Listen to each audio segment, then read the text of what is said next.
بسم اللہ الرحمن الرحیم۔ جن مالوں میں زکوٰۃ فرض ہے، شریعت نے ان کی خاص مقدار مقرر کر دی ہے، یعنی کس مال کا نصاب کتنا ہونا چاہیے، تو مال کی اسی خاص مقدار کو نصاب کہتے ہیں۔ جب نصاب کی مقدار کسی کے پاس پوری ہو جائے تو اس پر زکوٰۃ فرض ہو جاتی ہے، اور ایسے شخص کو صاحب نصاب کہتے ہیں۔ اب مال کا نصاب کیا ہے، یعنی کس مال کا کتنا ہونا ضروری ہے، تو آج میں آپ کو یہ سمجھاؤں گا کہ سونے کا نصاب کیا ہے۔ کسی کے پاس میں سونا ہے، زیورات کی شکل میں ہوں، پہننے کے کام آتے ہوں یا نہ آتے ہوں، تو سونے کا نصاب ہے 7.5 تولہ سونا ہو، اور گرام کے حساب سے یہ ہوتے ہیں 87 گرام 480 ملی گرام۔ چاندی کا نصاب ہے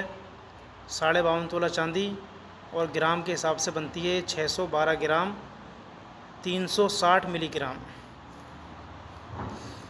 کسی کے پاس میں نقد روپیے پیسے ہیں تو اس کا نصاب کیا ہے، وہ کتنے ہونے چاہیے، تو روپیہ پیسہ سونا یا چاندی میں سے کسی ایک کے نصاب کی قیمت کے برابر ہو تو یہ روپیے پیسے کا نصاب ہے۔ کسی کے پاس میں مال تجارت ہے، بیچنے کے لیے کوئی سامان ہے، تو وہ کتنا ہونا چاہیے، اس کی مقدار کیا ہے، اس کا نصاب کیا ہے، تو مال تجارت کا نصاب سونا یا چاندی میں سے کسی ایک کے نصاب کی قیمت کے برابر ہو جائے۔ آج کل چاندی کی قیمت سونے کے مقابلے میں کئی گنا کم ہونے کی وجہ سے چاندی کا نصاب جلدی پورا ہو جاتا ہے، یعنی 52.5 تولہ چاندی تقریباً 1.5 لاکھ کی آ جاتی ہے، اور 7.5 تولہ سونا یہ کم سے کم 4-5 لاکھ کا آئے گا، تو چاندی کا نصاب جلدی پورا ہو جاتا ہے۔